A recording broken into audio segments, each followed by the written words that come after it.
This story is about 10 rather close relations of ours who seem to get into almost exactly the same kind of trouble we do. All 10 of these jolly characters lived in the same neighborhood and were all good friends, generally speaking. Each of them had a bicycle, and each took care of his bicycle in exactly the took care of himself.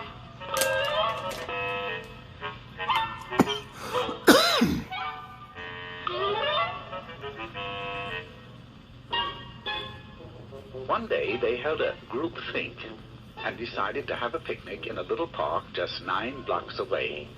Now that doesn't sound far, but a lot can happen in 9 blocks, right? Well, sound off out there. I said right? Right. So, they all ran home and made themselves... I know that doesn't sound too likely, but of course, human. Then they hurried back, all ready to go. Now, one of the 10 was a rather hungry type. His name was Slim Jim McGupney, and his picnic lunch was what you might call a portable banquet, right? Right. Slim knew that his big sack would be hard to handle, so he asked Orville Slump if he'd carry it for him. Orville had a bag in the rear of his bike. He was a good sort, and he answered, okay. Some of the others noticed this and asked him if he'd carry theirs, too. Orville answered graciously, well, I guess so. And naturally, everybody else did the same until Orville's rear basket looked like a chuck wagon.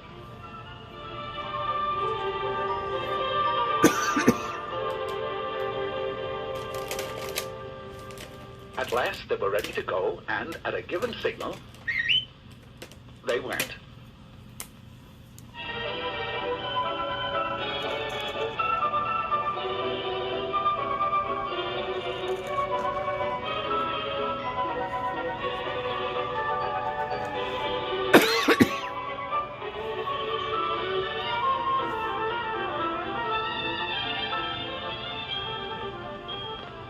Now this is Rooty Toot Jasperson. He had the newest bike in the bunch, and he was as proud of it as he could be. He made it a point to get in the lead, and there he intended to stay. It would seem that Rooty Toot was a slam-bang go-getter headed for big things in life, right? Right. But when you have to be first all the time, there are a few things you find you don't have time for. Such things as making hand signals. Oh, he knew very well that bike riders are supposed to signal just like auto drivers. Hand down for slow or stop. Hand up for right turn. Hand straight out for left turn. But pretty soon, he began to feel silly making so many signals to stay out in front. So he skipped one to rest his poor old tired arm. Just one signal, once. At this point, Rooty Toot Jasperson left the party.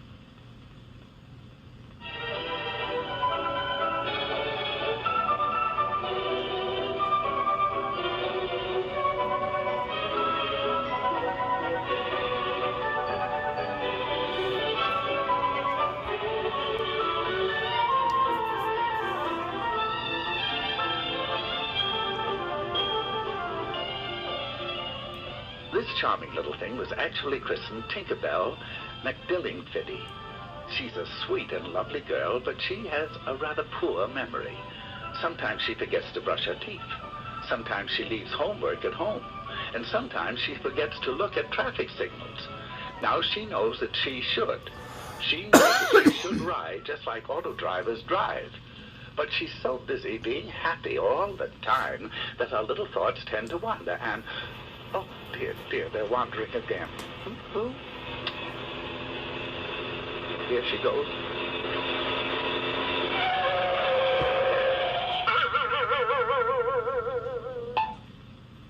Exit Tinkerbell McDillingfitty. She forgot now and then.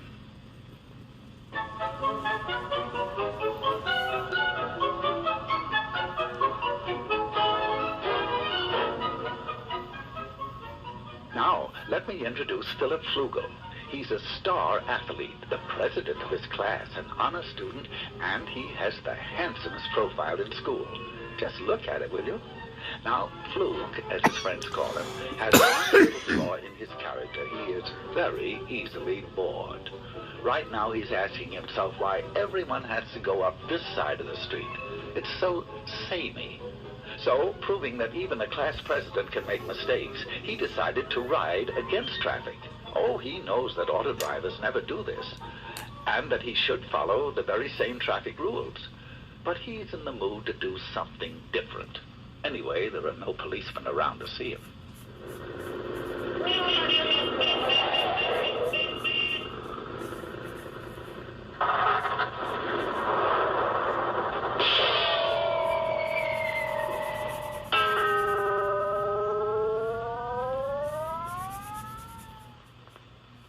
Philip Flugel is no longer bored.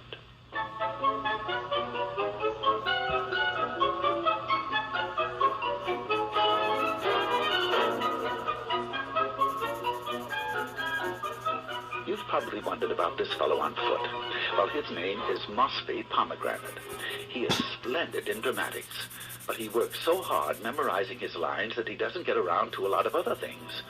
He never made it down to register his bike and get a license for it. He knows very well that a license makes it easy to find out who he is if he's in an accident, and makes the bike easy to trace if it's lost or stolen. That's his trouble. Last week, while he was rehearsing the lead in King Kong, someone rode off with his bike. He went to the police, but of course they couldn't help him since it had no license or registration. He stomped out of the police station angrily, and he's been stomping ever since.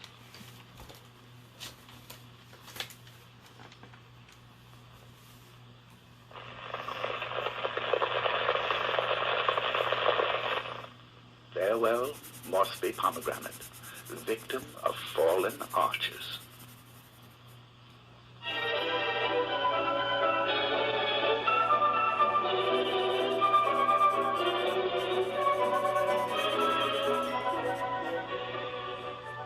If you look carefully, you'll see Trigby Phipps.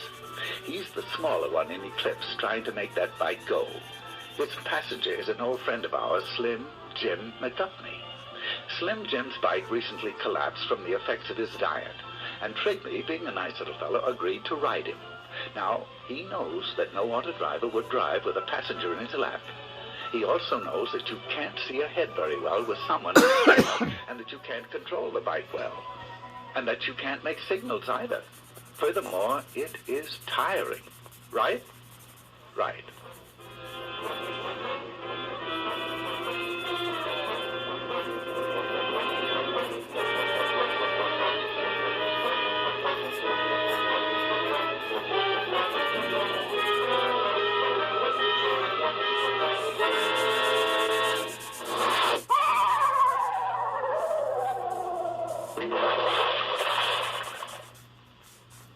So long, fellas. There seems to be a flaw in the buddy system.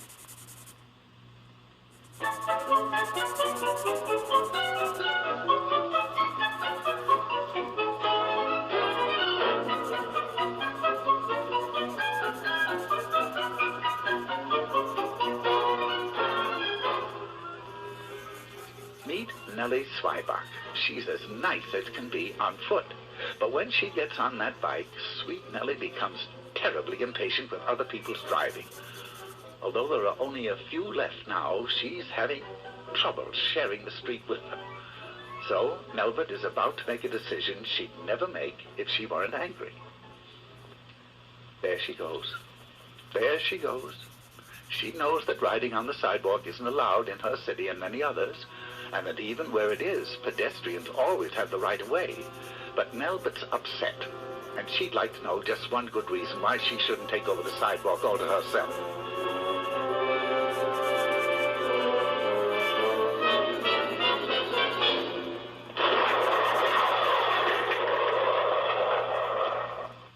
Melbert Zweiback got her one good reason.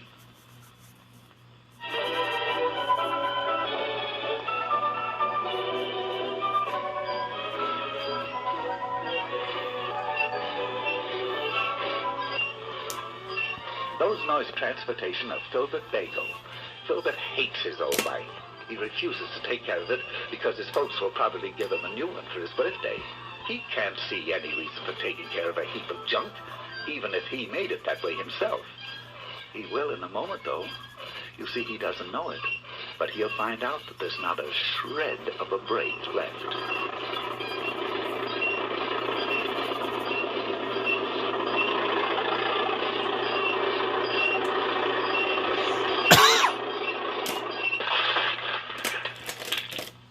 Now, Filbert would be the first to agree that if it's worth riding, it's worth taking care of.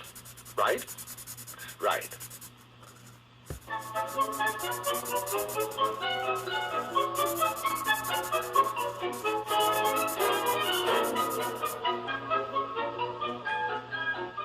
Quickly meet Stanislaw Higginbottom while you can. He's a nice boy, but he won't be with us long.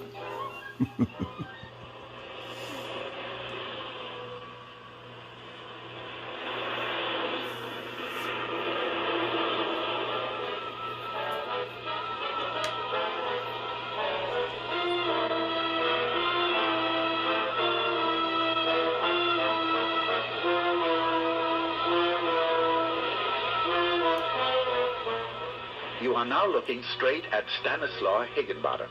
He has neither lights nor reflectors.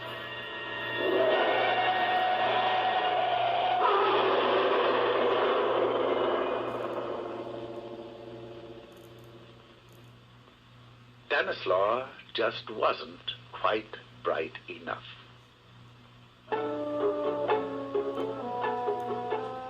All of which leads to Orville.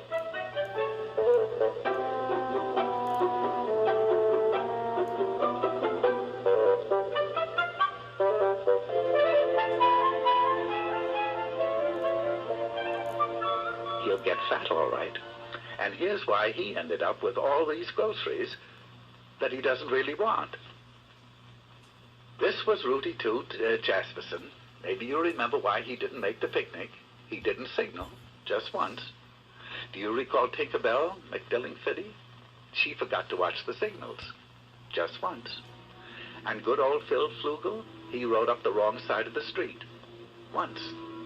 Mossby Pomegranate was the walking one. He didn't get around to registering his bike and getting a license. It would have taken him only a few minutes. The small one was Trigby Phipps, and his passenger was Slim Jim McGuffney. They rode double into trouble.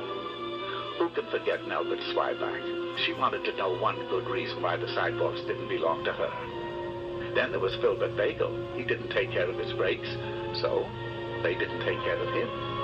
And good old Stanislaw Higginbottom. No lights, no reflector, no Stanislaw.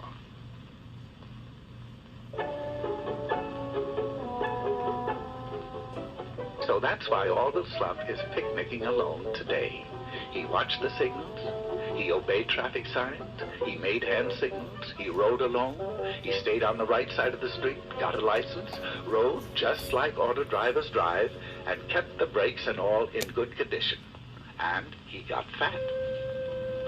Of course, it was very lonely, but not as lonely as this.